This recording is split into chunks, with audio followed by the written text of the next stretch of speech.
Assalamualaikum warahmatullahi wabarakatuh.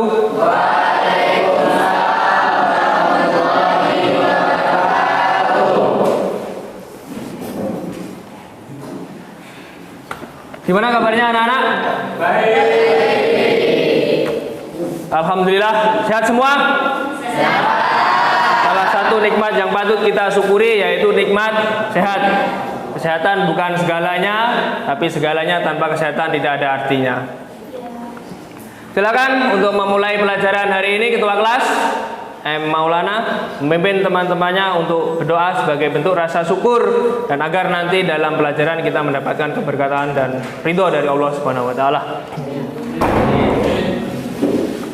Sebelum mengawali pelajaran pada hari ini, marilah kita berdoa menurut keyakinan masing-masing. Berdoa mulai.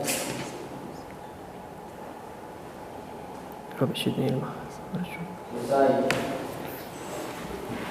Terima kasih. Semoga doa yang kita panjatkan kepada Allah Tuhan yang Maha Esa mendapat ijabah dari Allah dan memudahkan kita dalam proses pembelajaran hari ini. Amin. Selanjutnya, untuk memupuk rasa jiwa nasionalis pada diri kita semua, untuk menanamkan cinta kita terhadap tanah air, marilah kita terlebih dahulu menyanyikan salah satu lagu nasional. Minta tolong Mbak Firda Yanuarti untuk teman-temannya.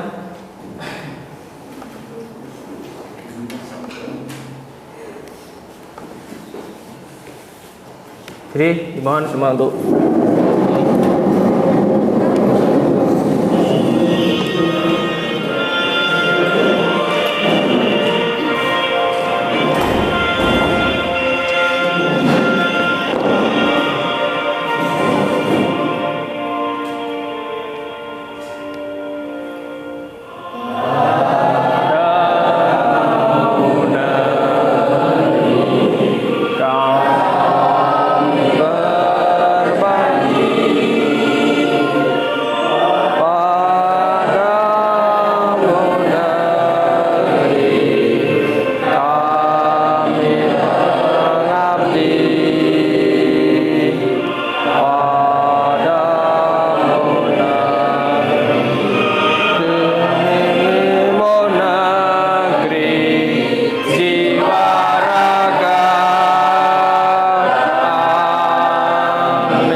terima kasih, bisa duduk kembali.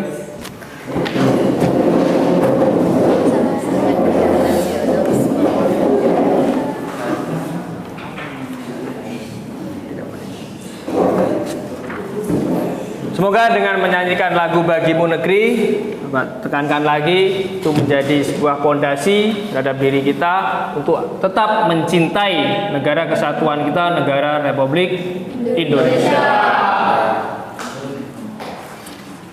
Untuk selanjutnya, Bapak akan ngecek kehadiran terlebih dahulu.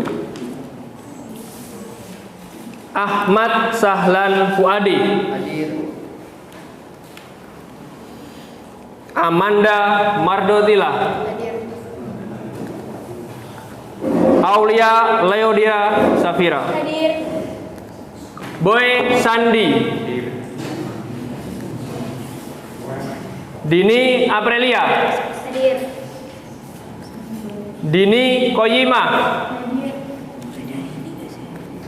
Dwi Pretyatul Inayah. Elvina Suhailatul Fikriah.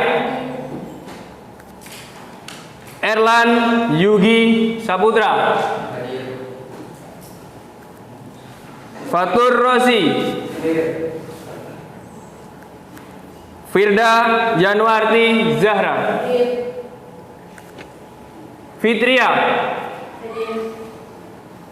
Indah Sofiana.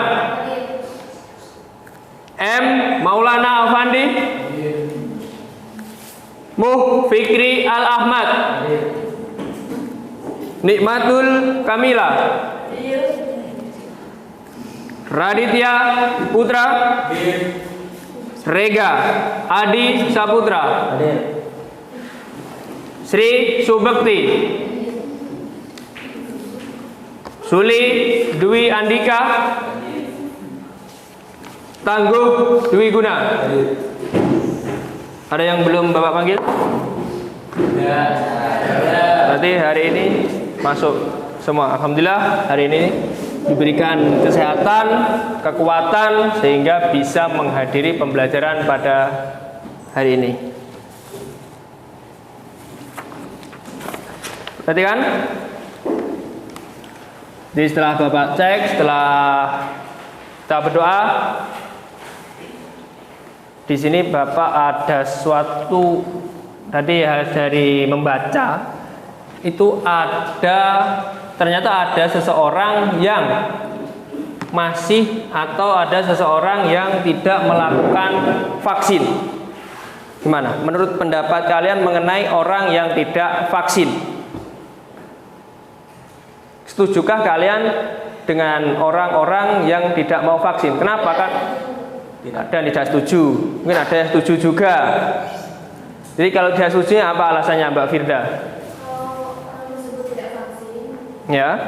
akan mudah terpapar oleh COVID-19 sehingga daerah ibunya tidak bisa. Nah, jadi tidak setuju karena orang yang tidak vaksin itu daya tubuhnya, imunitas dalam tubuhnya itu akan tidak sempurna gitu ya. Jadi tapi di sini Pak Guru itu menemukan suatu artikel. Jadi ada orang yang tidak vaksin tetapi ya tidak apa-apa. Nah, coba diperhatikan.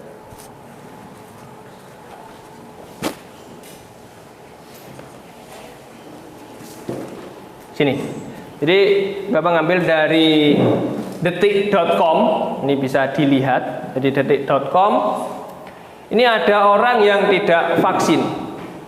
Bisa dilihat ya. Nggak pernah vaksin tapi sehat saja. Coba minta tolong Aulia dibaca ini. Studi kasus Ya. Jakarta, anak tidak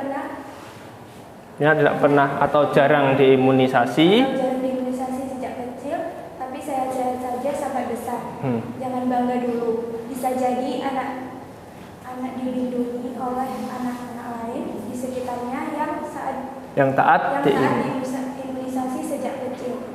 Sekretaris Satgas Ikatan Dokter Anak Indonesia (DAI), Ya, Profesor Dr. Sujatmiko, spesialis anak, menegaskan vaksin berfungsi membentuk kekebalan tubuh dan meminimalkan resiko terkena penyakit menular seperti difteri, campak, rubella, hingga COVID-19. ya. Jadi di sini ada sebuah studi kasus. Jadi yang Bapak tanyakan tadi itu memang banyak kita jumpai di masyarakat, khususnya tetangga kita, bahkan ada juga saudara-saudara kita. Mereka masih tidak mau divaksin. Nah, termasuk di sini. Coba perhatikan. Ada dari detik.com ini menuliskan nggak pernah vaksin tapi sehat-sehat saja. Mungkin dari studi kasus ini ada yang mau menanggapi. Ya, Radit, silakan. Saya setuju dengan artikel tersebut karena vaksin itu tidak 100% mempengaruhi, terutama bagi orang-orang yang mempunyai penyakit spesial, tentunya komplikasi. Nah, kalau divaksin mereka akan berakibat dampak lain untuk penyakitnya mereka. Seperti itu, berarti. Mungkin yang lainnya. Ya, Amanda. Saya juga setuju dengan artikel yang ada di situ. Tidak semua orang itu ingin melakukan vaksinasi. Ya, dengan alasan berarti. Alasan banyak orang mengatakan alasannya hak asasi manusia. Ya, berarti ada hak asasi manusia. Jadi kita menurut Amanda itu kita tidak boleh memaksakan, khususnya dalam vaksin ini. Toh nyatanya ini juga ada suatu artikel yang mengatakan bahwa vaksin itu nggak vaksin juga nggak apa-apa. Mungkin yang lainnya? Enggak Pak, saya tetap harus setuju dengan vaksin, mungkin ada seperti itu. Karena vaksin itu sudah program dari pemerintah. Ya. Ya. Dia ada yang pro, ada yang kontra. Enggak apa-apa semacam itu. Jadi memang vaksin itu ya ada yang bisa menerimanya, ada juga yang tidak mau menerima vaksin tersebut. Maksudnya tidak mau itu artinya mereka itu menganggap toh saya tidak divaksin juga saya tidak apa-apa. Lagian saya juga tidak akan keluar kemana-mana. Tapi betul juga seperti yang disampaikan Mbak Firda di awal tadi. Orang vaksin, karena vaksin ini tujuannya untuk membantu membuat imunitas dalam tubuh, artinya vaksin memang juga perlu. Oke, nggak apa-apa. Namanya pro kontra dalam suatu permasalahan itu hal yang wajar. Oke, selanjutnya kita akan masuk pada pembelajaran hari ini. Nah, apa pembelajaran yang akan kita pelajari? Minta tolong Dini bisa dibacakan. Jadi tujuan pembelajaran kita hari ini. Tujuan pembelajaran. Setelah peserta didik memainkan daur hidup virus dengan peranan virus dalam kehidupan, peserta didik mampu melaksanakan seruan kepada masyarakat tentang pentingnya vaksin sebagai bagian dari solusi atas berbagai permasalahan persebaran virus di kehidupan secara aktif dan responsif. Ya, saya tahu tujuannya. Tujuannya nanti kalian dari pembelajaran kita hari ini, diharapkan kalian sudah memahami satu, daur hidup virus, ya kan? Yang sudah dikerjakan di LKPD, daur hidup virus. Kemudian peranan virus. Nah, jadi virus itu nanti ada yang merugikan, ada virus-virus juga yang menguntungkan. Jadi tidak, Pak Guru tekankan, tidak semua virus itu merugikan. Jadi nanti ada virus-virus yang menguntungkan.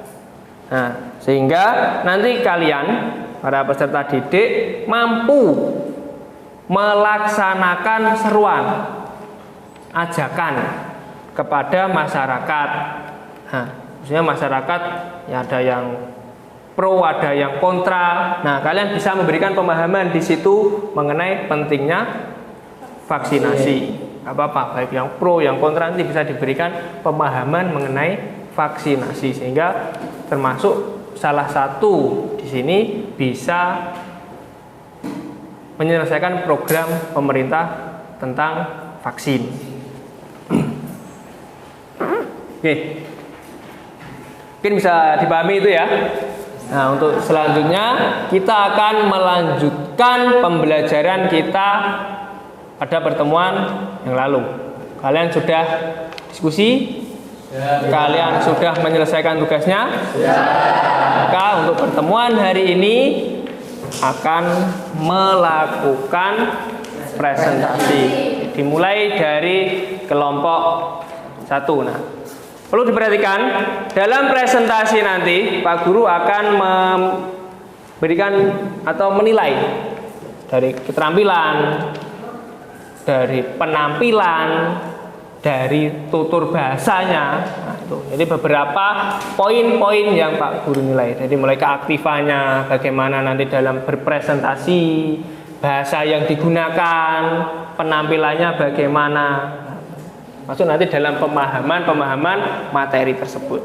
Oke, silakan untuk kelompok pertama bisa dimulai. Nah, untuk yang nanggapi nanti kelompok 4. Kelompok 4, kelompoknya Radit. Kelompoknya Radit nanti bisa menanggapi presentasi dari kelompok pertama. Waktu presentasi 10 menit. 10 menit, minta tolong siapa ini? Di timer ya. Jadi nanti kalau sudah lebih dari 10 menit diingatkan. Ya, silakan di sini.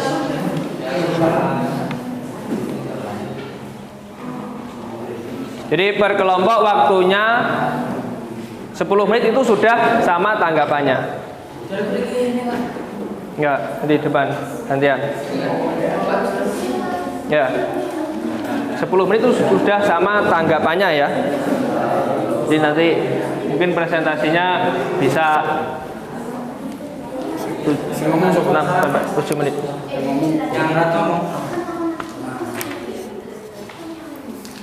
Silakan kelompok 4 diperhatikan.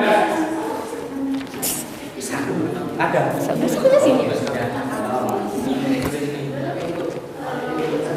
Dipegang.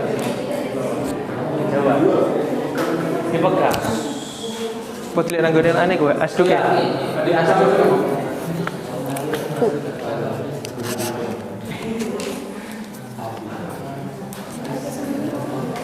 Iya.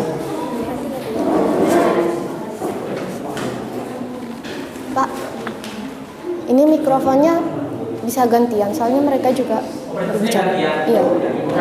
Juga.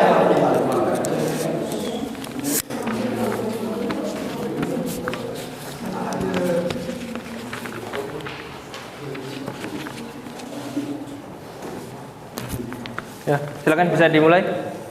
Assalamualaikum warahmatullahi wabarakatuh. Waalaikumsalam warahmatullahi wabarakatuh. Selamat pagi semuanya. Yang saya hormati Bapak Hendri selaku Ketua Mapel Biologi di kelas ini, juga teman-teman yang berbahagia. Pertama-tama marilah kita panjatkan puja dan puji syukur atas kehadirat Allah Subhanahu wa taala yang telah memberikan kesempatan pada hari ini untuk berkumpul bersama dalam keadaan sehat walafiat.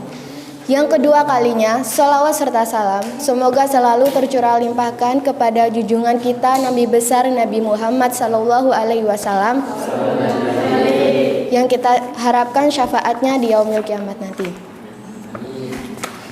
Sebelumnya perkenalkan, nama saya Amanda Mardotila dari kelompok 1 selaku moderator pada acara presentasi kali ini. Langsung saja saya akan membacakan susunan acara pada presentasi hari ini. Acara yang pertama pembukaan, yang kedua pemateri, ketiga sesi tanya jawab, keempat penutup. Yang pertama pembukaan, kita buka acara pada hari ini dengan bacaan basmalah. Bismillahirrahmanirrahim. Diucapkan terima kasih. Yang selanjutnya adalah pemateri yang akan dibagi menjadi 5 sesi. Kepada para pemateri dipersilahkan. Perkenalkan, nama saya Dini Aprilia. Saya akan menyampaikan pemateri 1. Kisah pilu diungkapkan seorang pasien positif COVID-19 atau virus corona. Pak R, umur 33, tak pernah menyangka akan menjadi salah satu orang yang dinyatakan positif COVID-19 tanpa mengalami gejala sebelumnya atau orang tanpa gejala OTG. Dia mengaku tak pernah berkontak langsung dengan orang yang dinyatakan positif COVID-19 maupun mengunjungi daerah yang dinyatakan sebagai zona merah. Aktivitasnya di luar rumah hanya sebatas melakukan transaksi keuangan di mesin anjungan tunai mandiri (ATM) dan sekedar berbelanja kebutuhan pokok di minimarket. Sang istri pun demikian. Untuk memenuhi kebutuhan makanan sehari-hari, dia mengandalkan tukang sayur keliling dan warung di dekat rumah. Sebelum dinyatakan positif COVID-19, karyawan swasta ini pun sudah melakukan isolasi mandiri di rumah ketika hasil rapid testnya reaktif. Terlebih saat dinyatakan positif, dia meneruskan isolasi mandiri lebih ketat sesuai arahan tim kesehatan. Dalam permasalahan pada nomor 1, Pak R adalah orang yang terpapar virus COVID-19, padahal beliau tidak pernah melakukan kontak langsung dengan orang lain. Pada suatu hari, Pak R melakukan transaksi uang di mesin ATM tanpa protokol kesehatan. Pak R terus melakukan transaksi tersebut. Dari cerita tersebut bisa disimpulkan bahwa Pak R terpapar virus COVID-19 karena melakukan transaksi dari mesin ATM tanpa mematuhi protokol kesehatan. Menurut laporan cek fakta dari liputan6.com menyatakan tingginya penularan COVID-19 salah satunya adalah melalui mesin ATM. Dengan presentase hingga 70%, ada dua cara penularan COVID-19. 1. Kontak secara langsung. 2. Kontak secara tidak langsung.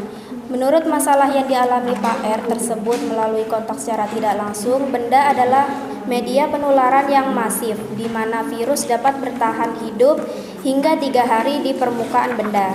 Bayangkan, jika setiap hari mesin ATM terjamah oleh orang yang tidak menaati protokol kesehatan dan terus bergilir kepada orang banyak, seberapa banyakkah orang yang akan terjangkit karenanya? Karena itu, tetaplah melakukan protokol kesehatan dimanapun dan kapanpun Anda berada. Jangan lupa untuk selalu mencuci tangan dan menggunakan sabun atau pakailah hand sanitizer. Terima kasih. Kepada materi selanjutnya.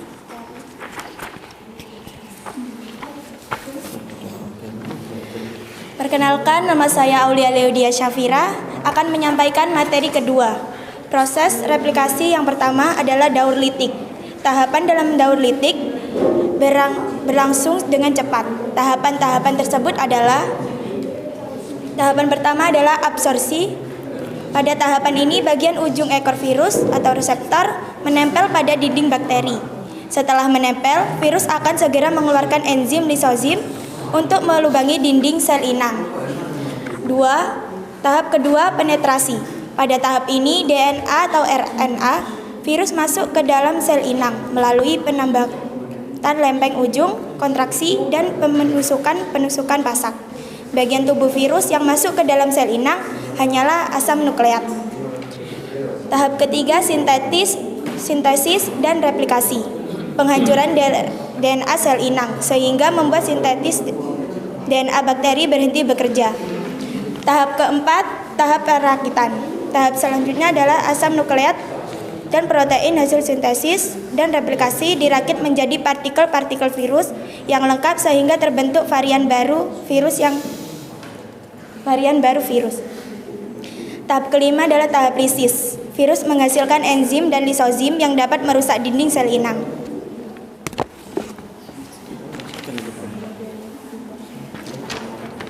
Kepada pemateri 3 dipersilakan. Assalamualaikum warahmatullahi wabarakatuh. Waalaikumsalam warahmatullahi wabarakatuh. Perkenalkan, nama saya Rega Adi Saputra. Saya akan membacakan materi yang ketiga tentang daur lisogenik. Daur lisogenik terjadi jika pertahanan sel inang lebih baik dibandingkan dengan daya infeksi virus. Tahapan-tahapan dalam daur lisogenik adalah: 1. Adsorpsi. Varian menempel pada reseptor spesifik sel inang dengan menggunakan bagian serabut ekornya.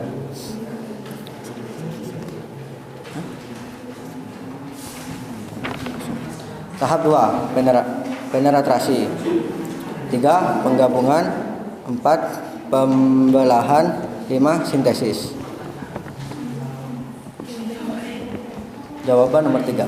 Setelah diamati, pasien berinisial R berada pada tahap sintesis dikarenakan pada tahap ini masih dalam tahap pembentukan asam nukleat atau salinan genom dan komponen virus serta tidak adanya gejala-gejala yang dialami pasien tersebut.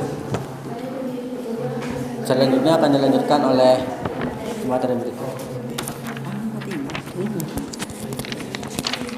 Assalamualaikum warahmatullahi wabarakatuh. Waalaikumsalam warahmatullahi wabarakatuh. Perkenalkan, nama saya Ahmad Salam Fuadi. Saya akan membacakan materi tentang proses pembuatan vaksin. Proses pembuatan vaksin dimulai dengan pemilihan antigen. Antigen adalah zat atau senyawa yang dapat merangsang sistem imun untuk menghasilkan antibodi yang berfungsi sebagai perlawanan tubuh kita dari infeksi atau penyakit. Setelah melalui proses pemilihan antigen, proses selanjutnya adalah melakukan isolasi. antigen atau pemurnian yang bertujuan untuk memisahkan dan menghilangkan zat atau senyawa yang tidak diperlukan dalam proses pembuatan vaksin. Setelah proses pemurnian akan dilakukan proses non-aktivasi, dapat dilakukan dengan jalan mematikan antigen atau melemahkan antigen tergantung tipe vaksin yang akan dibuat. Selanjutnya masuk ke proses formulasi vaksin, di mana antigen yang sebelumnya akan ditambahkan dengan bahan adjuvan yang berfungsi memperkuat respon imun dan juga melindungi sistem imun. Bisa dipercepat? Materi selanjutnya akan dibacakan oleh Boy Candi. Assalamualaikum warahmatullahi wabarakatuh. Waalaikumsalam warahmatullahi wabarakatuh. Perlu karena bagi penyintas COVID-19 yang tidak mengalami gejala, bergejala ringan dan tidak dirawat di rumah sakit, bisa melakukan vaksin booster setelah 1 bulan dinyatakan sembuh. Sementara untuk penyintas yang mengalami gejala cukup berat hingga dirawat di rumah sakit, waktu yang dibutuhkan bisa lebih panjang. Terima kasih. Ya.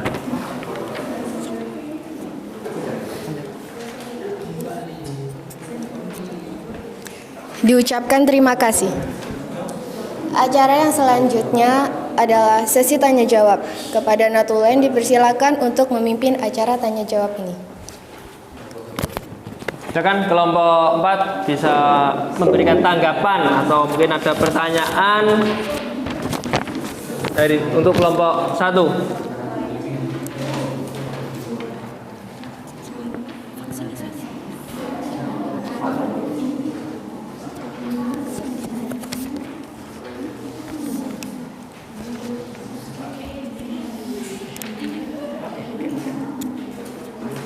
Silakan kelompok 4.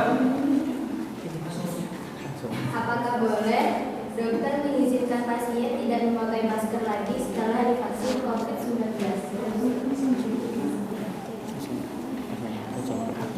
Saya akan menjawab pertanyaan dari kelompok 4. Setelah vaksinisasi tetap harus melaksanakan protokol kesehatan. Vaksinasi bukan menggantikan protokol kesehatan jika penularan COVID-19 dianggap sudah terkendali. Pemerintah akan memberi petunjuk untuk mengurangi protokol kesehatan. Gimana? Mana kelompok 4 bisa diterima jawabannya? Bisa. Terima kasih. Mungkin dari kelompok lain waktunya sudah, Mas? Waktunya karena waktu sudah habis, maka bisa ditutup untuk presentasi dari kelompok 1. Silakan ditutup. Sekian presentasi dari kelompok 1. Apabila ada salah kata atau perbuatan yang tidak mengenang, kami mohon maaf yang sebesar-besarnya. Kami akhiri. Wassalamualaikum warahmatullahi wabarakatuh. Aplaus untuk kelompok 1. Waalaikumsalam warahmatullahi wabarakatuh.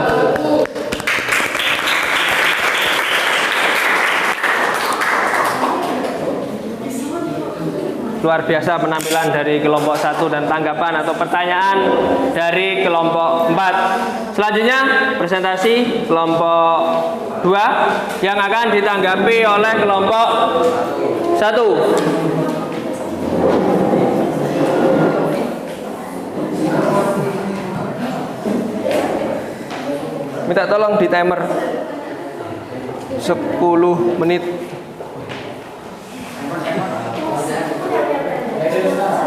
Ya, nanti mulai dari situ. Salam. Mulai kelompok tersebut salam.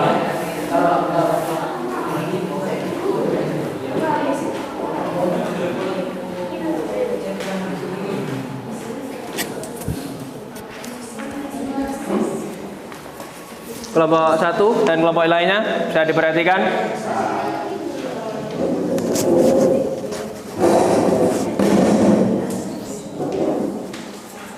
Sudah dimulai, Dok. Assalamualaikum warahmatullahi wabarakatuh. Waalaikumsalam warahmatullahi wabarakatuh. Izinkan kami, Pak Hendri, kami dari kelompok 2 akan memaparkan hasil dari kerja kelompok kami yang beranggotakan 5 orang, yaitu Erlan, Dini, Elvina, dan Rosi. Untuk pemaparan hasil diskusi akan disampaikan oleh Erlan.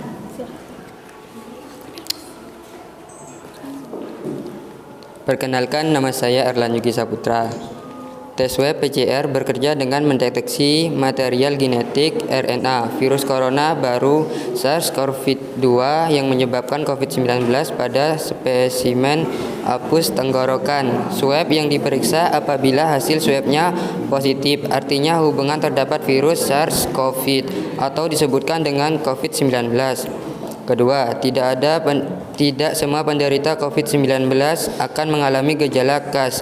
Pada kebanyakan kasus, justru penderita COVID-19 hanya akan mengalami gejala ringan seperti flu biasa atau malah tidak mengalami gejala sekalipun. Jadi meski ada tidak mengalami gejala sakit apapun, tidak bisa dipastikan bahwa dia tidak mengalami COVID-19.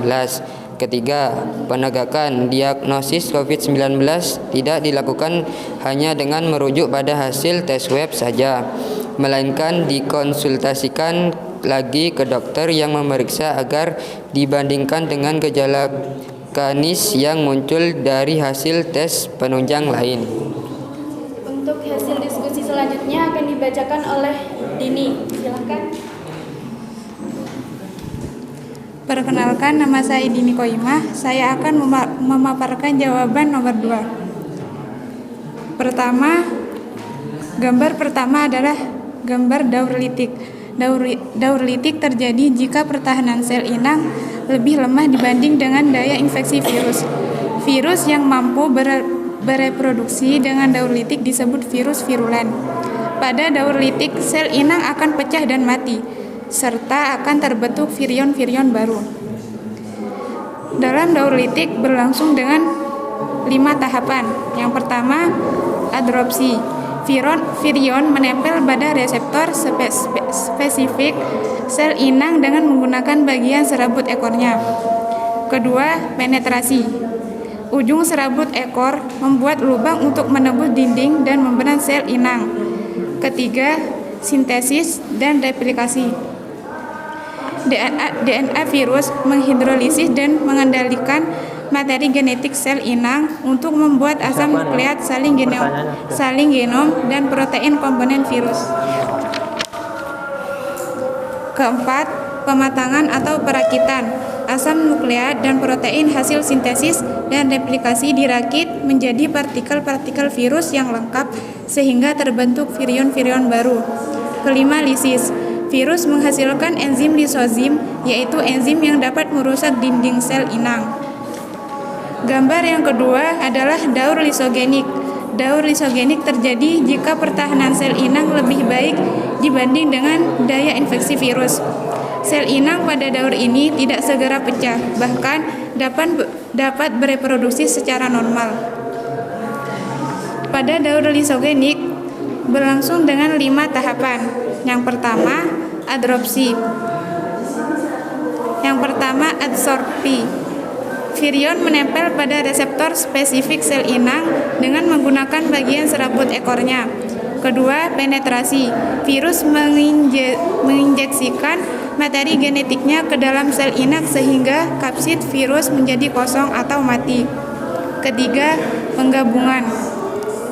DNA virus bakteriofag bergabung dengan DNA bakteri atau sel inang membentuk progaf. Keempat, pembelahan. Jika sel inang membelah, setiap anaknya akan mewarisi progaf. 5. Sintesis. Progaf aktif dan keluar dari kromosom bakteri, sehingga DNA bakteri sel inang hancur. Hasil pemaparan berikutnya akan dibacakan oleh Ilvina. Silakan.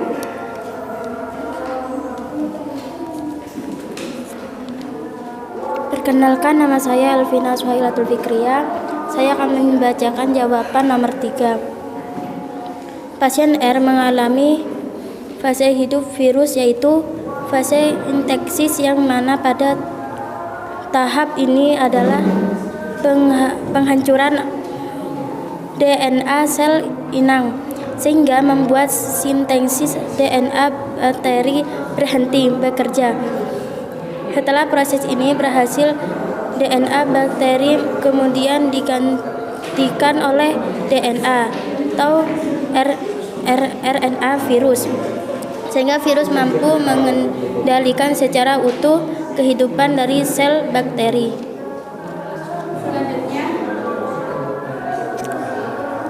Perkenalkan, nama saya Fathur Rosi. Saya akan memaparkan jawaban dari soal nomor 4. Langkah-langkah pembuatan vaksin. Tahap pertama, studi praklinis. Pada penelitian tahap awal ini, vaksin COVID-19 akan disuntikan ke hewan. Percobaan di laboratorium untuk mengetahui efektivitas dan keamanannya. Tahap kedua, uji klinis fase 1. Pada tahap uji klinis fase 1, vaksin disuntikan ke beberapa sukarelawan yang umurnya adalah orang dewasa dengan kondisi sehat. Tahap ketiga, uji klinis fase 2. Pada tahap uji klinis fase 2, pengujian vaksin COVID-19 dilakukan ke lebih banyak sukarelawan sehingga sampel yang diperoleh pun lebih beragam. Tahap keempat, uji klinis fase ketiga. Setelah lulus uji klinis fase kedua, vaksin akan memasuki tahap uji klinis fase 3. Pada penelitian ini, vaksin akan diberikan kepada lebih banyak orang dengan kondisi yang lebih bervariasi. Tahap kelima, tahap 4 setelah pengawasan pemasaran. Tahap ini dilakukan setelah vaksin dinyatakan aman dan efektif digunakan, yaitu setelah lulus uji klinis fase sebelumnya. Pada tahap ini, vaksin sudah bisa mendapatkan izin edaran dari BPOM untuk diberikan kepada manusia.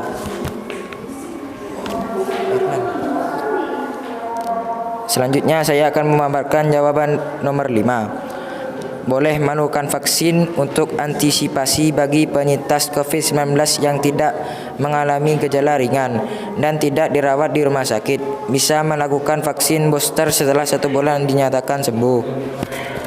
Terima kasih. Untuk sesi tanya jawab, kelompok lain ada yang ingin bertanya? Silakan kelompok berapa tadi? Kelompok 1 berarti yang menanggapi ya? Menanggapi atau memberikan pertanyaan.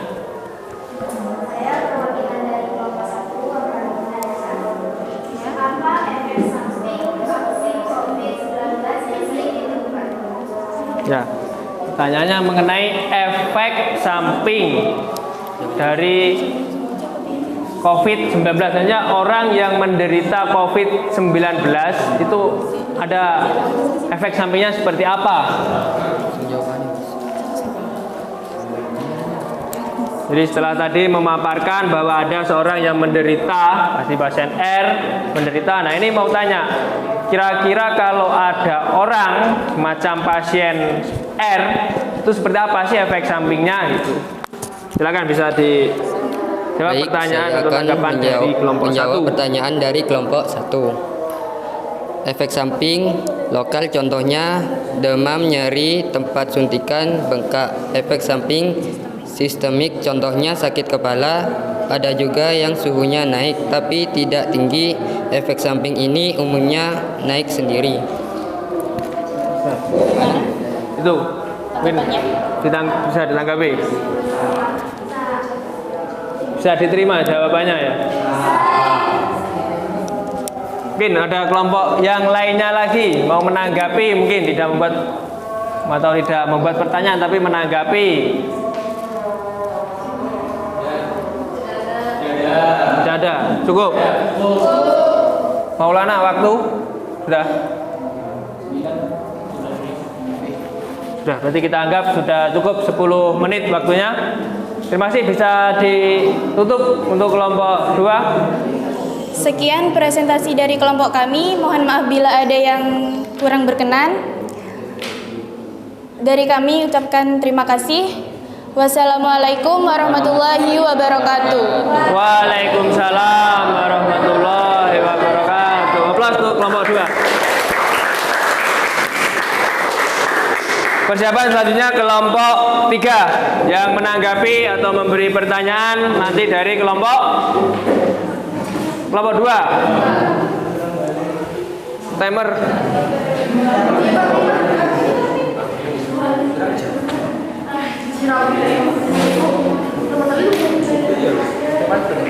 Ya, nggak apa-apa.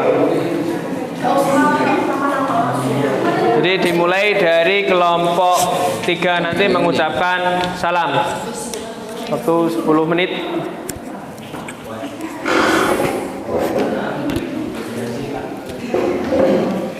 Yang lainnya perhatikan. Sebelum mengawali pemaparan pada hari ini, saya ingin berpantun untuk kalian semua. Pak Soma jualan tomat, yang beli anaknya Pak Mamat. Kalau engkau umat Nabi Muhammad, jawablah salamku dengan hormat. Assalamualaikum warahmatullahi wabarakatuh. Waalaikumsalam warahmatullahi wabarakatuh. Mohon izin Pak Hendri, wali kelas dari kami dari kelompok 3 dan rekan saya yang bernama Firda Yanarti, Muhammad Fikri Al-Ahmad, Fitria Anggaraini Tias, Indah Sofiana. Salam pembuka. Salam sejahtera untuk kita semua. Puji syukur atas nikmat yang Tuhan limpahkan sehingga kita dapat berkumpul dalam keadaan sehat pada pagi hari ini. Untuk mempersingkat waktu, langsung saja berdirinya saya di sini akan memaparkan hasil diskusi kelompok kami yang dibawakan oleh teman-teman saya. Silakan untuk Firda Yanarti. Oke, untuk di sini saya akan memaparkan pertanyaan pertama. Di sini pertanyaannya akan saya bacakan. Pasien R tidak mengalami gejala COVID-19 dan tidak pernah bertemu dengan orang yang sudah terjangkit COVID-19. Analisislah dari berbagai sumber mengapa hasil swab positif sedangkan tidak ada gejala dan tidak pernah kontak dengan pasien positif. Oke.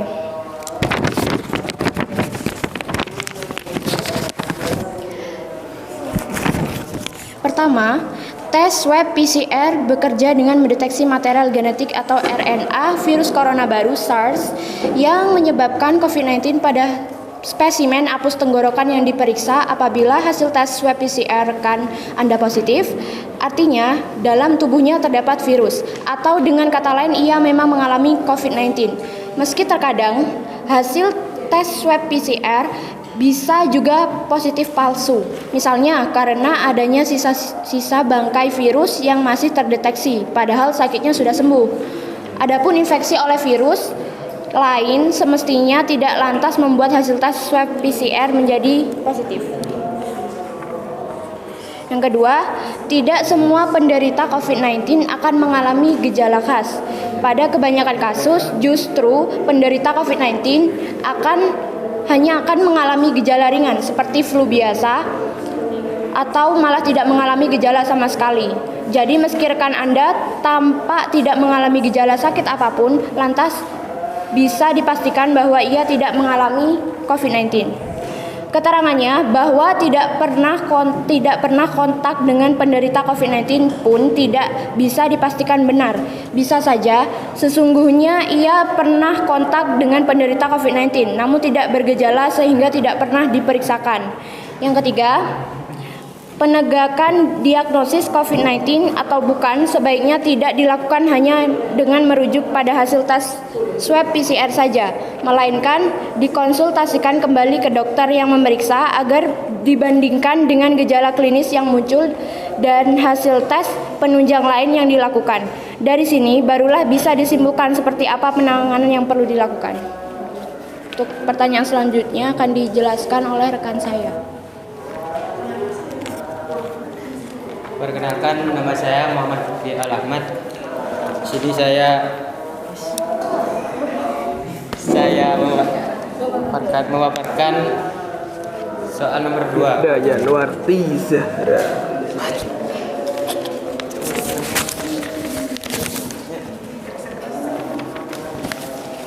Di sini soalnya, berilah keterangan pada setiap huruf dan angka pada gambar replikasi daur virus di bawah. Kemudian identifikasi hubungan antara kasus OTG pasien R di problem. Yang pertama A, kaplit asam nukleat. A2, tahap adsorpsi, tahap penetrasi atau asam nukleat masuk ke dalam sel inang. Yang B, tahap penggabungan. Yang C, tahap sintesis. Yang D, tahap perakitan. Yang E tahap litik atau virus baru keluar dari tubuh sel inang yang hancur.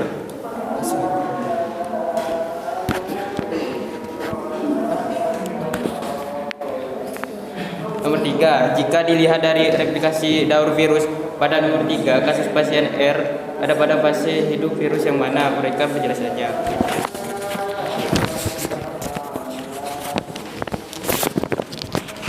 Daur litik, jika terjadi pertahanan sel inang lebih lemah dibandingkan dengan daya infeksi virus yang mampu bereproduksi dengan daur litik disebut virus virulen.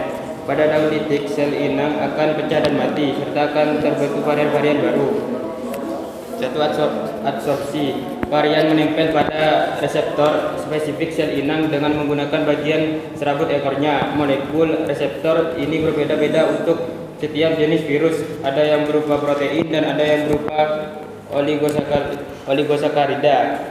2. Penetrasi, ujung serabut ekor membuat lubang untuk menembus dinding dan membran sel inang. Selanjutnya virus menginjeksikan materi genetiknya sehingga kapsid virus menjadi kosong atau mati. 3. Sintesis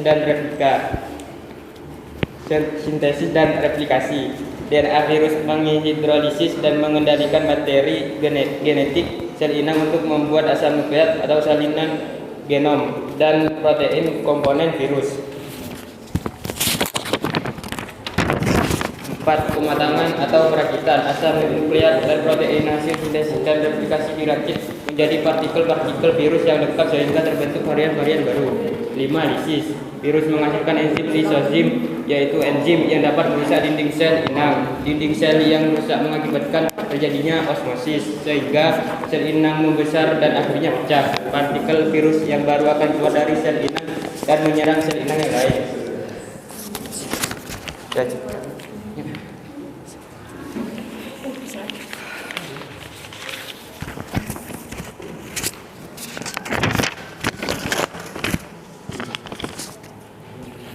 Perkenalkan, nama saya Fitri Anggraini Tias. Di sini saya akan memaparkan soal nomor 4.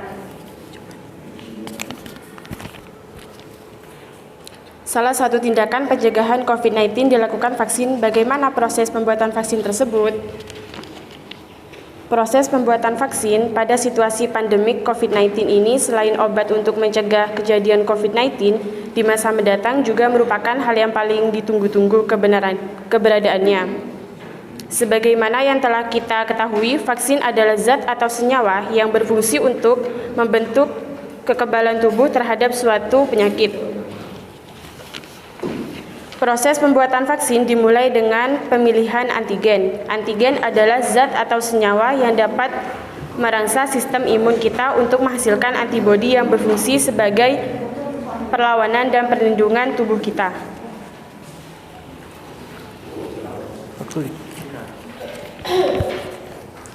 Perkenalkan, nama saya Indah Sofiana. Saya ingin memaparkan nomor 5. Menurut pendapat kalian, setelah pasien R dinyatakan negatif hasil jawab swabnya, apakah pasien R perlu melaksanakan vaksinasi? Uraikan alasan kalian. Tentu saja perlu, karena vaksinasi merupakan program pemerintah. Selain itu, juga kita harus tetap melakukan vaksin untuk mencegah penularan COVID-19.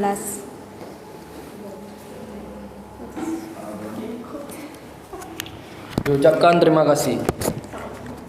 Silakan untuk kelompok 2. Ada yang ditanyakan? Kelompok 2 mau menanggapi atau memberikan pertanyaan?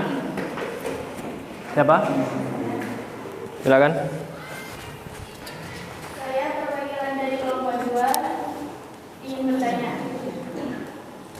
Apakah dengan vaksinasi kita bisa terbebas dari serangan COVID-19?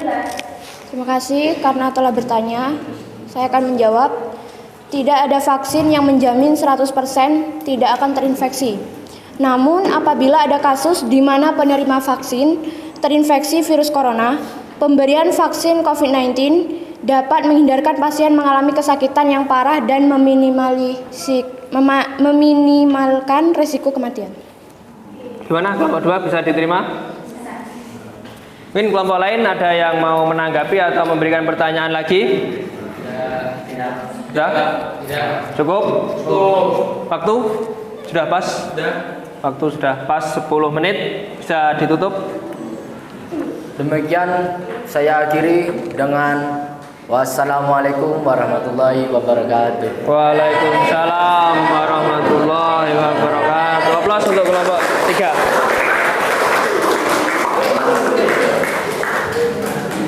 Selanjutnya kelompok terakhir, kelompok 4 yang memberi tanggapan dan atau membuat pertanyaan.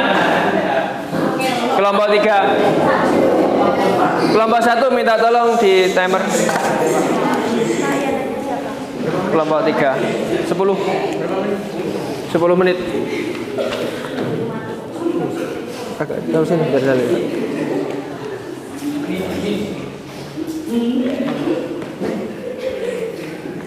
Dimulai saat kelompok 4 mengucap salam.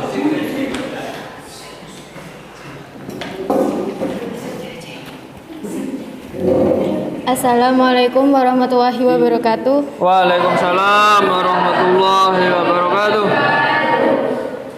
Perkenalkan, kami dari kelompok 4 yang beranggotakan saya sendiri bernama Sri Subekti dengan rekan saya Nikmatul Kamila, Raditya Putra, Tangguh Dwi Guna, dan Suli Dwi Andika.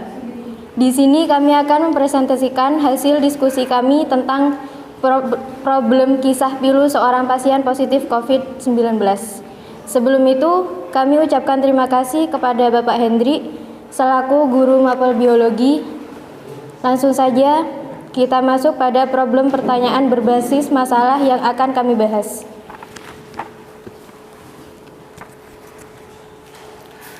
Problem pertanyaan berbasis masalah.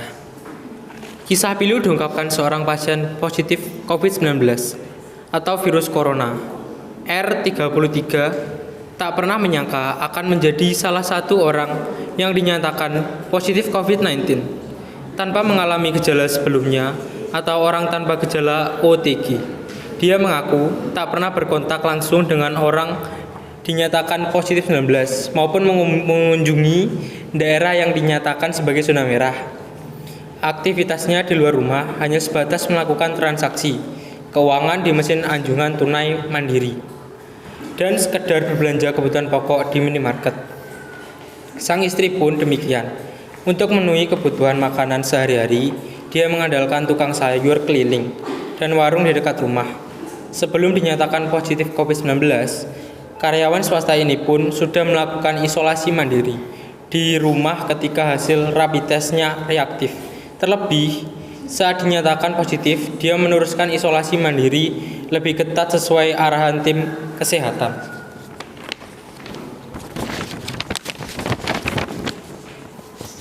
Pertanyaan pertama. Pasien R tidak mengalami gejala COVID-19 dan tak pernah bertemu dengan orang yang sudah terjangkit COVID-19. Analisislah dari berbagai sumber mengapa swab positif sedangkan tidak ada gejala dan tidak pernah berkontak dengan pasien positif. Jawab, bukti saat ini menunjukkan bahwa COVID-19 antara manusia atau secara langsung melalui benda atau permukaan yang terkontaminasi atau kontak erat dengan orang yang terinfeksi melalui hidung. Sekresi ini meliputi air liur, sekresi pernafasan atau droplet, percikan. Sekresi ini dikeluarkan dari mulut atau manusia yang terinfeksi batuk, bersin, ataupun berbicara. Di sini saya akan membahas nomor 2, di mana nomor 2 menjelaskan tentang proses replikasi virus. Di mana proses replikasi virus dibagi menjadi 2 macam, yaitu daulitik dan daur lisogenik.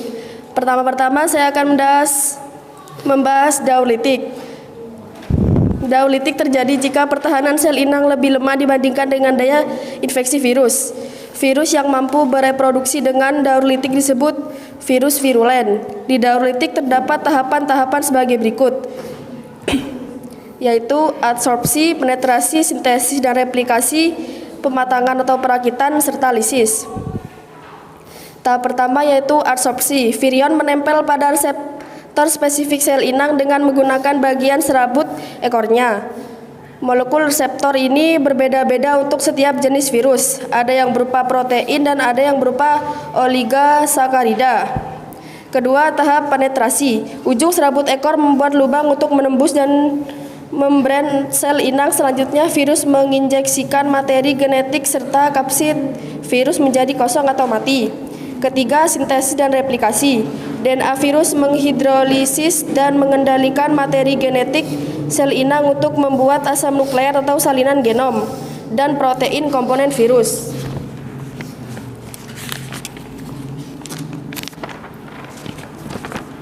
Yang keempat, pematangan atau perakitan. Asam nukleat dan protein hasil sintesis dan replikasi dirakit menjadi partikel-partikel virus yang lengkap sehingga terbentuk virion-virion baru. Kelima, lisis. Virus menghasilkan enzim lisosim, yaitu enzim yang dapat merusak dinding sel inang.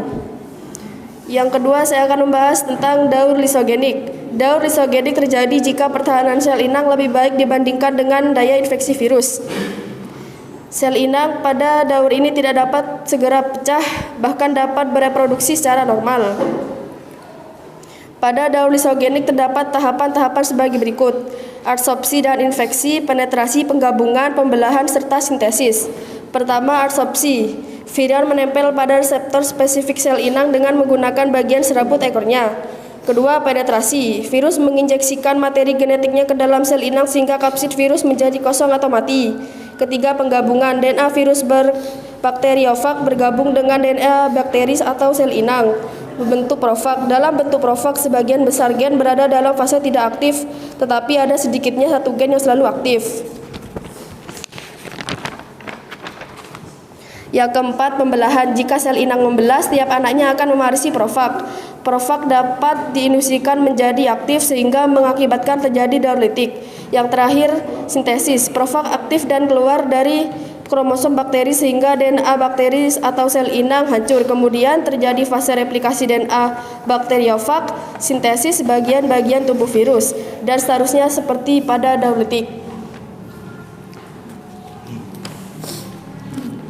Di sini saya akan menjelaskan pertanyaan nomor 3. Jika dilihat dari replikasi daur virus pada nomor 3, kasus pasien R ada pada fase hidup virus yang mana? Uraikan penjelasannya.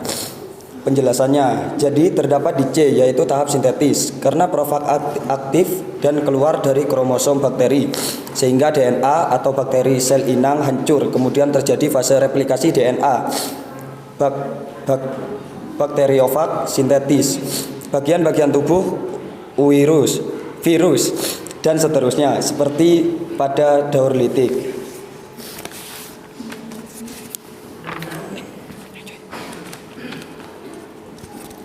Saya akan membacakan nomor 4. Salah satu tindakan pencegah COVID-19 dilakukan vaksin. Bagaimana proses pembuatan vaksin tersebut? Mengidentifikasikan penyebut dan menemukan antigen. Pada tahap pertama ini dilakukan di laboratorium tanpa pengujian apapun pada manusia. Di sini pada ilmuwan mencoba mencari cara untuk menyerang virus tersebut. Ini akan terlihat berbeda tergantung pada virus dan fausinya. 1. Uji coba tahap.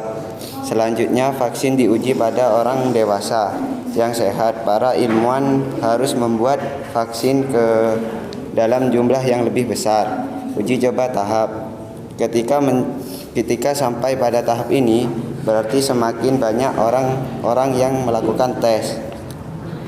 Uji coba tahap 3. Para ilmuwan sudah mengetahui bahwa vaksin ilmuwan digunakan.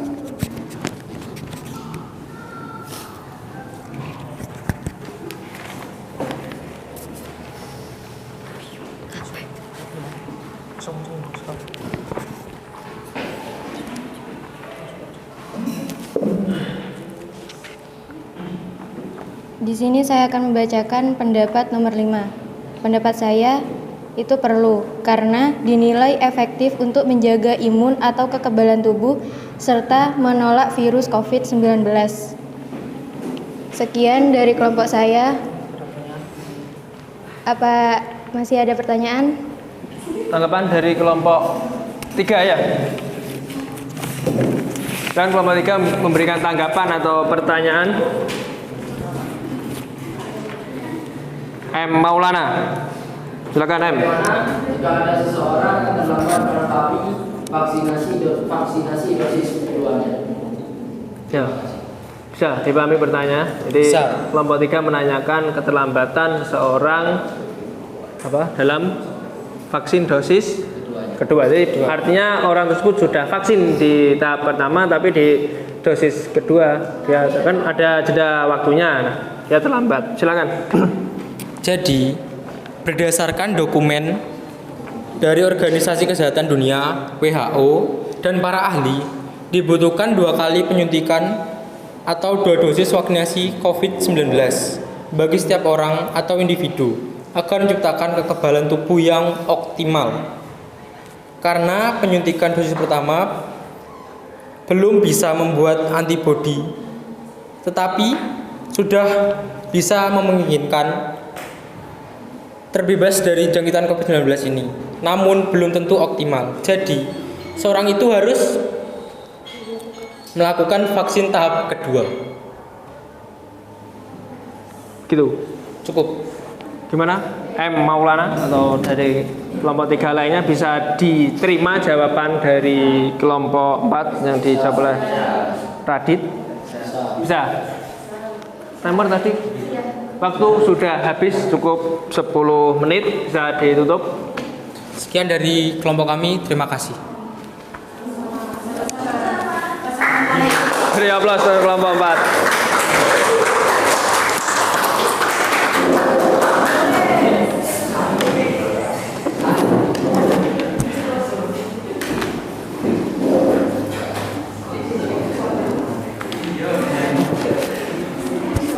Itu tadi dari presentasi dari masing-masing kelompok. Saya rasa sudah bagus semua presentasinya, termasuk dari pertanyaan-pertanyaan atau tanggapan yang diberikan oleh masing-masing kelompok yang memperhatikan presentasi masing-masing kelompok lainnya. Jadi mengenai vaksin, mengenai COVID. Nah, untuk lebih jelasnya mungkin bisa diperhatikan di sini. Tadi yang pertama apa? Mengenai replikasi virus. Nah, ada 2 tahapan atau ada 2 daur. Virus itu melakukan perkembangbiakan. Yang pertama apa ini? Daur litik. Ada beberapa tahapan pada daur litik. Ada berapa? Ada 5 atau 6. Yang pertama tahap adsorpsi, di mana virion, nah perhatikan di sini. Jadi pada tahap adsorpsi ini, kelihatan ya? Pada tahap ini virion menempel atau virus menempel. Menempelnya pada apa? Sel inang. Nah ini. Ini yang perlu diperhatikan lagi, bahwa virus itu bisa berkembang biak jika ada sel inang. Ini konsep yang harus dipelajari. Nempel pada sel inang, kemudian dalam tahap adsorpsi ini menempel dengan menggunakan bagian serabut ekor. Nah ini, serabut ekor itu yang bagian ini. Nempel. Seterusnya, setelah menempel apa tahapan selanjutnya? Penetrasi. Jadi setelah menempel, kemudian melakukan penetrasi. Apa yang terjadi pada tahap penetrasi? Yaitu masuknya apa tadi? Penetrasi. Menembus dinding sel inang. Apa yang ditembus? Yang dimasukkan apa? Jadi di sini ada memasukkan ini loh. Ada tahapan yang mana virus memasukkan DNA pada sel inang. Selanjutnya setelah penetrasi apa? Sintesis dan replikasi. Nah ini, jadi terjadi sintesis dan replikasi, penyusunan dan pembentukan bagian-bagian tubuh virus. Mulai dari kepala, ekor, serabut, ekor. Setelah sintesis dan replikasi apa selanjutnya? Perakitan, yaitu penggabungan bagian-bagian dari tubuh virus. Setelah perakitan, kemudian akan terjadi yang namanya lisis atau litik, yang artinya kalau diterjemahkan secara letterlek itu artinya pecah. Litik itu artinya pecah. Apa yang pecah di sini? Yang pecah yaitu sel inangnya. Jadi sel inangnya mengalami pemecahan sehingga virus bisa lepas dan melakukan infeksi terhadap sel inang atau makhluk hidup lainnya. Itu untuk daur litik. Yang kedua, daur lisogenik. Mulai dari adsorpsi sama. Setelah absorpsi apa? Penetrasi. Ini masih sama. Kemudian, nah ini yang berbeda. Kalau pada siklus lisogenik, dari penetrasi dilanjutkan pada tahap penggabungan. Jadi nak dianalogikan itu seperti ini. Jadi kalau pada litik, DNA yang dimasukkan ke dalam sel inang itu akan merusak orang yang ada di dalamnya. Tapi kalau pada lisogenik, dia tidak merusak, tapi dia join. Jadi umpama dalam satu ruangan, kalau litik itu sistemnya dia menghajar yang punya ruangan. Artinya yang punya ruangan kalah. Tapi kalau yang lisogenik ini tidak dihajar yang punya ruangan. Pak, yang punya ruangan tidak dihajar, tapi didekati. Gimana caranya dia bisa menguasai ruangan tersebut? Bisa dipahami ya? Jadi kalau litik langsung terang-terangan dia ingin menguasai dengan cara dihajar. Kan kalah akhirnya yang punya ruangan. Dikuasailah ruangannya. Tapi kalau lisogenik mainnya halus, kalem mainnya. Jadi begitu dia masuk, dia mengucap ya berbaik-baik, tapi intinya dia ingin menguasai ruangan dengan cara setiap hari dia melakukan kebaikan terus seperti itu. Nah, jadi perhatikan.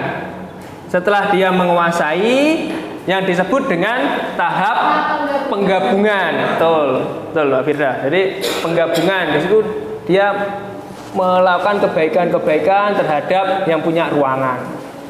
Nah, setelah diterima dengan baik, gak sadar aslinya dia juga mau menguasai ruangan gitu. Nah, setelah dari tahap penggabungan, jadi ini bedanya ya, litik lisogenik. Setelah masuk ke tahap penggabungan, masuk ke tahap yang namanya replikasi atau pembelahan. Nah, di sini. Nah, akhirnya akan muncul dua profag. Setiap anakannya akan mewarisi profag. Jadi akan membelah, di mana dari hasil pembelahannya itu sudah ada bibit unggul, bukan. Jadi ada, tadi kan sudah menempel kan. Jadi dari hasil pembelahannya, nah tempelan anakannya ini sudah ada unsur virusnya. Bisa dipahami kan? Jadi ada dua yang mana ini sudah mengandung bibit-bibit virus. Jadi ngerti ya? Bedanya litik sama lisogenik. Nah, ini sebenarnya intinya sama-sama saja. Itu memang cara virus untuk berkembang. Ya, kalau yang pertama terus secara terang-terangan menghancurkan sel dalamannya sel inang. Kalau yang daur lisogenik ini secara halus. api-apian, secara baik-baikan. Di mana dalam proses lisogenik ini juga bisa masuk ke dalam fase litik. Jadi kalau diperhatikan dari gambarnya ini, pada kasus yang jarang terjadi, artinya pada kasus-kasus tertentu, Profag dapat diinduksi menjadi aktif sehingga bisa masuk ke siklus litik. Nah, pertama daur litik, wis paham? Sudah paham ya? Kemudian daur lisogenik, tapi ini jarang-jarang tertentu. Jadi intinya kalau pada daur lisogenik dimulai dari absorpsi, penetrasi, penggabungan, dan pembelahan, kemudian terjadi sintesis. Oke, paham ini ya? Mengenai daur litik, daur lisogenik. Nah, sekarang kita lihat peranan dari virus. Virus yang kita ketahui itu suatu virus yang menyebabkan penyakit. Sini ada virus yang menyebabkan penyakit pada tumbuhan. Penyakit kuning pada tomat. Daun menggulung, mozaik pada tembakau. Mozaik itu bercak kuning pada tembakau. Mungkin ada orang tuanya atau kakeknya yang nanam tembakau. Jadi ada bercak kuning. Itu kalau pada tumbuhan. Kalau pada hewan, nah ini flu babi, cacar unggas, polioma. Ini adalah penyakit-penyakit yang disebabkan oleh virus. Pada manusia, hepatitis, herpes, Ebola, campak, termasuk flu juga. Itu juga disebabkan oleh virus. Nah, dari sekian banyak virus-virus yang merugikan, ternyata tidak semua virus, perhatian nih, tidak semua virus itu merugikan. Tidak semua virus merugikan. Ada virus-virus yang menguntungkan. Apa contohnya? Virus yang digunakan untuk vaksin. Jadi vaksin yang itu sudah dijelaskan tadi ya.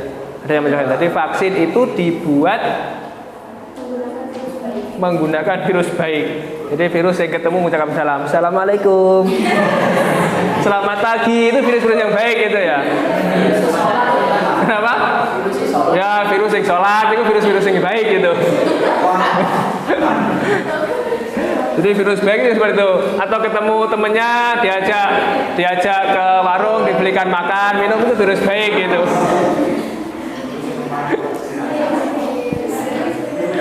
Bukan itu ya. Jadi bukan virus baik, maksudnya bukan virus yang selalu memberikan kebahagiaan kepada temannya, bukan. Jadi virus baik itu virus yang dapat dimanfaatkan atau dijadikan sebagai vaksin. Nah, coba bisa dilihat lagi nanti. Jadi vaksin secara garis besar itu dibuat dengan cara rekayasa genetik. Bahannya dari apa ya? Dari virus itu sendiri. Ini mesti pikirnya Maulana, wah virus itu berarti ya kayak manusia ya Pak ya. Jadi ada virus yang jahat, ada virus yang baik. Kalau gitu saya berteman sama virus yang baik saja Pak. Virus dibuat dengan rekayasa genetik dengan cara berikut. Pertama, mengisolasi ya, isolasi atau dipisahkan gen-gen penyebab sakit dari virus atau istilahnya patogen. Patogen itu virus yang menyebabkan penyakit. Selanjutnya, disisipkanlah gen-gen ke dalam bakteri atau kultur sel hewan. Sel bakteri atau sel hewan yang telah disisipi gen itu disebut dengan rekombinan. Jadi rekombinan itu apa? Rekombinan itu adalah sel bakteri atau sel hewan yang sudah disisipi oleh gen virus. Rekombinan nanti akan menghasilkan yang namanya antigen. Jadi rekombinan ini akan dikultur sehingga menghasilkan antigen yang banyak. Sehingga dari antigen itu akan diekstraksi untuk digunakan sebagai vaksin. Nah, itu secara garis besar pembuatan vaksin itu seperti itu. Jadi biar kalian tahu, oh vaksin yang dibuat selama ini itu prosesnya seperti itu. Jadi ada namanya patogen, ada namanya rekombinan, sehingga terbentuklah suatu vaksin yang disuntikan ke dalam tubuh kalian yang sudah divaksin. Nah, ini secara singkat mengenai COVID. Pertama, COVID itu ditemukan di Wuhan, tepatnya pada 31 Desember, jadi 3 tahun yang lalu. Penyakit ini disebabkan oleh infeksi coronavirus baru yang dilaporkan pertama kali akhir tahun 2019. Nah, jadi awalnya virus COVID itu dianggap sama dengan pneumonia, yaitu peradangan di paru-paru yang disebabkan oleh patogen seperti virus, bakteri, dan jamur. Nah, ini gejala-gejalanya. Tadi ada yang bertanya. Gejala-gejalanya yang utama. Jadi COVID itu gejala utamanya demam, batuk, nyeri tenggorokan, sesak, jadi buat bernafas itu agak sulit. Penyertanya nyeri di kepala, badan terasa pegal-pegal, nyeri otot, bahkan ada juga yang mengalami diare, ada juga yang mengalami mati rasa. Indra perasanya hilang, tidak bisa merasakan mana manis, mana pahit, asam, asin. Tapi kalau merasakan pahitnya kehidupan masih bisa.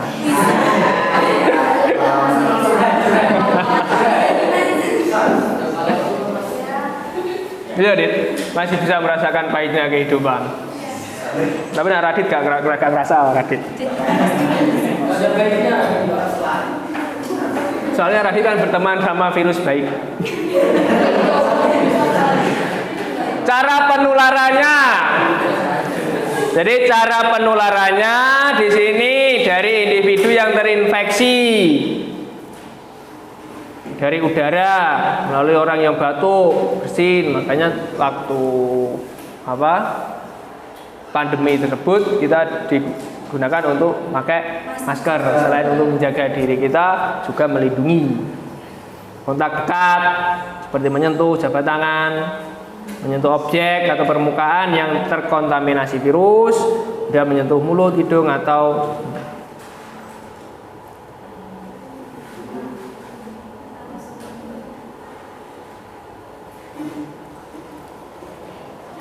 Nah, terus untuk menanggulanginya gimana? Kita dihimbau untuk mencuci tangan, menghindari menyentuh mata, hidung, mulut, menggunakan masker, menghindari kontak dan lain sebagainya.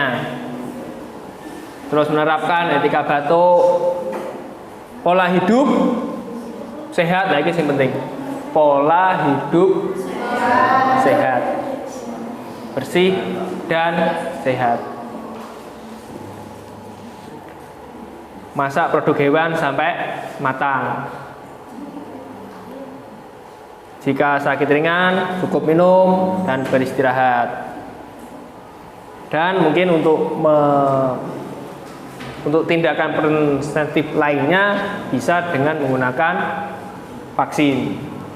Jadi, tetap kalau tadi ada yang masalah vaksin itu hak manusia, vaksin itu, tapi harapannya karena ini merupakan himbauan, anjuran dari pemerintah. Artinya pemerintah itu membuat suatu anjuran, membuat suatu himbauan itu sudah melalui studi-studi, ya.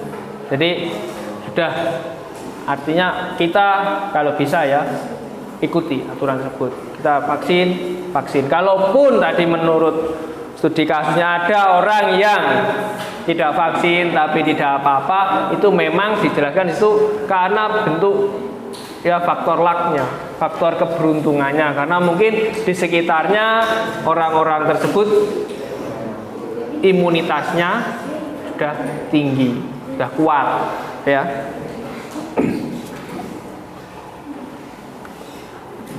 Kepanikan membuat hidup tidak nyaman, jadi tetap jaga stamina, hidup bahagia, tingkatkan imunitas, sehat, beraktivitas, dan semoga kita selalu diberi kesehatan. Amin, amin ya robbal alamin. Mungkin demikian itu untuk penjelasan. Jadi dari kalian tadi sudah menyampaikan dari A, B, 1, 2, 3, 4, 5, kemudian dari sini Pak Guru tekankan. Jadi kesimpulannya untuk pelajaran hari ini apa saja? Kesimpulannya kita sudah belajar apa saja? Ya, yang pertama jelas kita sudah belajar mengenai vaksin. Kesimpulannya itu kita sudah belajar vaksin. Di mana tadi vaksin itu merupakan virus yang sudah dilemahkan. Jadi sini ada patogen, kemudian ada rekombinan sehingga terbentuk yang namanya vaksin. Kalau katanya Mbak Firda, vaksin itu merupakan virus yang baik. Itu tadi menurut Mbak Firda. Kalau ada kata Maulana, virus baik itu virus yang rajin sholat. Virus yang baik, virus yang rajin sholat. Ya. Nah, artinya virus itu sekali lagi tidak semua virus itu merugikan. Jadi ada virus-virus yang menguntungkan. Nah, contohnya virus yang digunakan untuk pembuatan vaksin ini. Jadi waktu kalian disuntik itu yang dimasukkan ke dalam tubuh kalian itu ya sebenarnya virus yang baik. Jadi begitu masuk ke dalam tubuh kalian itu salam dia, ucapkan salam. Nah, sehingga pada waktu kalian divaksin itu reaksi tubuh bermacam-macam. Ada yang begitu selesai divaksin ya tetap biasa saja. Ada yang selesai divaksin malah nambah, nafsu makan nambah, tapi ngantukan. Ada juga yang selesai divaksin demam. Nah, itu karena reaksi dalam tubuh, karena dalam tubuh kita dimasuki vaksin, dimasuki virus. Nah, kalau daya tahan tubuhnya kuat ya nggak ada masalah. Kalau daya tahan tubuhnya kurang, sehingga akan terjadi berbagai macam reaksi seperti itu. Terus selain vaksin apa lagi yang sudah kita pelajari? Apa? Yang keras. Replikasi virus, di mana virus ini dapat bereplikasi melalui dua daur, bukan dua tahapan ya. Dua daur. Di mana ada daur listrik dan daur isogenik. Yang masing-masing daur itu memiliki beberapa tahapan. Nah, kalau daur listrik itu saya namanya catnya tempat yang jadi rebutan tadi dirusak. Tapi kalau yang isogenik ini tidak sampai menghancurkan jaringan, sehingga tempatnya tetap terjaga, tapi dia menguasai tempat tersebut. Terus apa lagi? Ada vaksin sudah. Nah, virus juga sudah. Terus daur dalam daur perkembangbiakan manusia. Nah, termasuk kita juga sudah mempelajari tambahan saja mengenai COVID karena tadi kita juga bahas COVID. Jadi COVID itu asalnya dari mana kita bisa. Selanjutnya untuk refleksi. Jadi kegiatan pembelajaran kita hari ini apa saja yang kurang, apa saja yang perlu kita perbaiki lagi ini bisa disampaikan. Nah, nanti untuk kegiatan refleksinya nanti bisa dituliskan di kertas lembaran yang sudah Pak Guru bagikan. Untuk refleksinya bisa dituliskan di situ saja, yaitu nanti pembelajaran selanjutnya. Terus sebelum Pak Guru akhiri, jadi untuk tes tugas-tugasnya itu nanti bisa dikerjakan di rumah untuk dilanjutkan atau dikumpulkan pada pertemuan selanjutnya sebagai bentuk evaluasi kalian setelah mempelajari virus. Jadi Pak Guru sudah memberikan tes-tes tersebut dan dikerjakan. Sebelum Pak Guru akhiri, bisa mungkin ada yang mau ditanyakan. Jangan lupa tesnya dikerjakan. Jadi selain mengerjakan tes, tadi Pak Guru juga sudah mengambil beberapa nilai, termasuk nilai kemarin waktu kalian diskusi itu juga sudah Pak Guru ambil nilainya, dan termasuk tadi yang kalian lakukan yaitu presentasi. Jadi pada pertemuan atau pembelajaran materi virus di sini Pak Guru mengambil 3 penilaian pengetahuan berupa tes yang sudah Pak Guru bagikan, bisa dikerjakan itu tes tulisnya, kemudian sikap waktu kalian diskusi kemarin, dan juga waktu presentasi itu nilai-nilai yang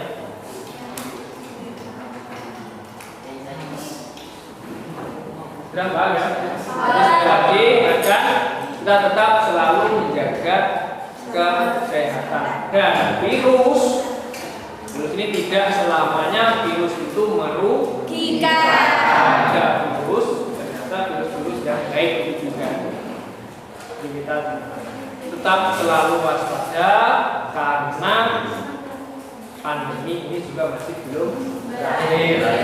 Selain evaluasi tadi, sesuai dengan tujuan di awal, kita lagi tujuan pembelajaran kita.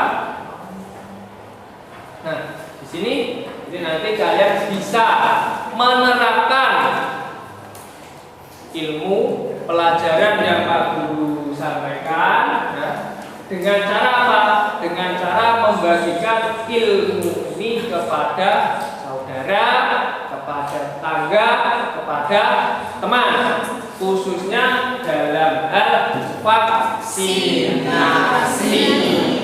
Nah, kalian bisa melakukan semacam seruan kepada tetangga, bisa langsung secara langsung maupun melalui media sosial kalian. Jadi mengajak, memperkenalkan pentingnya melakukan vaksin, meskipun loh ada tadi kasus yang mengatakan tidak vaksin loh, tidak, tapi tetap di sini karena kita sudah belajar dan mengetahui nilai-nilai positif dari vaksinasi, tetap kita bisa membantu cara mengedukasi masyarakat, mengedukasi sanak famili, mengedukasi teman untuk tetap mau melaksanakan yang namanya vaksinasi. Yang pembelajaran pada hari ini, selanjutnya bisa lagi saya evaluasinya di juga catatan. Gak ada tanya? Baik, yakin? Paham saja? Paham. Terima kasih. Demikian pembelajaran pada hari ini. Mungkin ada kata-kata Pak Idris yang tadi Bapak Idris bersada. Kalau ada yang kurang berkenan, mohon dimaafkan. Nah, ini sifatnya ya untuk pembelajaran. Jadi dalam pembelajaran biar tidak selalu sepanang. Jadi di pembelajaran Pak sisipkan sedikit catatan ya, biar tujuannya materi yang Pak Guru